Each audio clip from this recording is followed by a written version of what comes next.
पुराणों में असंख्य राक्षसों का वर्णन है। रावण, हिरण्यकश्यप, बाणासुर, शुंभ निशुंभ।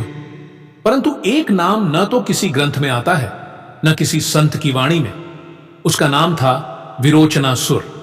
वह कोई सामान्य राक्षस नहीं था। वह केवल शक्ति या अहंकार से उत्पन्न नहीं हुआ था। वह जन्मा था एक अधूरी यज्ञ की अग्नि से। जब एक ब्राह्मण ने शिव का अपमान किया था और यज्ञ को बीच में अधूरा छोड़ दिया, उस अधूरी आहुति ने एक अशुद्ध ऊर्जा को जन्म दिया और उससे प्रकट हुआ विरोचनासुर, जो स्वयं को अधपूर्ण सृष्टि का पुत्र कहता था। उसका लक्ष्य था महाकाल को पराजित करना, ताकि वह स्वयं काल का स्वामी बन जाए। दक्षिण के एक प्राचीन तपोवन में एक ब्राह्मण तपस्या करता था। नाम था अर्षि वरुणेश।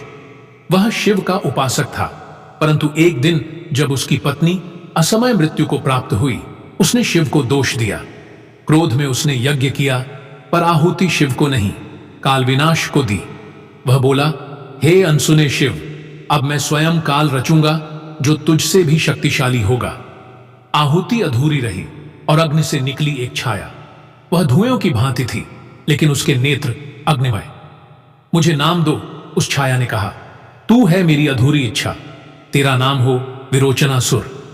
विरोचनासुर ने 3000 वर्षों तक तप किया। ब्रह्मा प्रकट हुए। उसने 3 वरदान मांगे, किसी भी देवता या असुर से मरण नहीं, काल की गति को मोड़ने की शक्ति, किसी भी यज्ञ को अधूरा कर सकने की क्षमता। ब्रह्मा ने वरदान दिए, लेकिन बोले, तेरा अंत होगा जिससे तू जन्मा है, अधूरी आहुति से, और केवल वह ही तुझे मार सकेगा जो स्वयं पूर्ण और अधूरी दोनों अवस्थाओं से परे हो, अर्थात महाकाल। देवता भयभीत हो गए। इंद्र की सभा कांप उठी। विष्णु बोले, जब राक्षस काल को मोड़ना सीखे तब समय स्वयं रुकने लगेगा।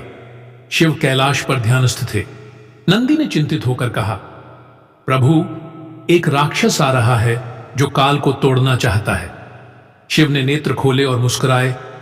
जो काल को तोड़े वह स्वयं काल का हिस्सा बनता है, और जब कोई मेरे समय को छेड़ता है तब मैं समय से बाहर आता हूं। विरोचनासुर ने पहला आक्रमण काशी पर किया। वहां के मंदिरों से ध्वनि गायब हो गई। शिवलिंगों पर धूल जम गई। पुजारी गायब हो गए।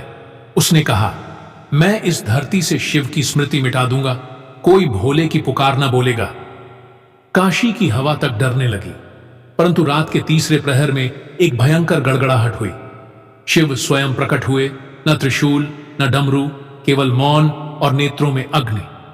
मैं आया नहीं, मैं था। तुमने मुझे पुकारा अपने अंत से। यह युद्ध तलवारों का नहीं था, यह संकल्पों का युद्ध था। विरोचनासुर ने काल को उल्टा बहाना शुरू किया। वृक्ष सूखने की जगह फूलने लगे। वृद्धजन युवा होने लगे। शिव ने अपनी जटाएं खोली और ब्रह्मांडीय गंगा बह निकली। समय रुक गया। वह दृश्य थम गया। केवल शिव और विरोचनासुर बचे।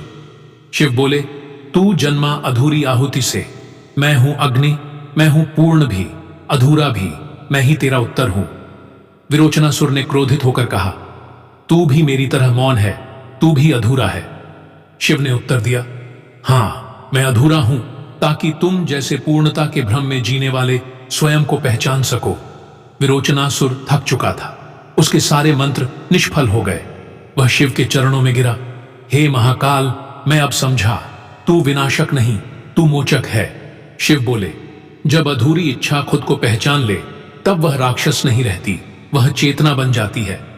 शिव ने त्रिशूल से आकाश में एक रेखा खींची और कहा, इस युद्ध को कोई नहीं जानेगा। यह अनजानी लीला थी, क्योंकि सत्य कभी प्रचार नहीं करता, वह केवल होता है। आज भी काशी में एक मंदिर है जहां कोई मूर्ति नहीं, केवल एक दीपक जलता है, जिसे लीला ज्योति कहते हैं। कहते हैं वहां बैठकर ध्यान करो तो रात्रि के तीसरे प्रहर में कोई स्वर गूंजता है। मैं अधूरा हूं, इसलिए मैं शिव हूं।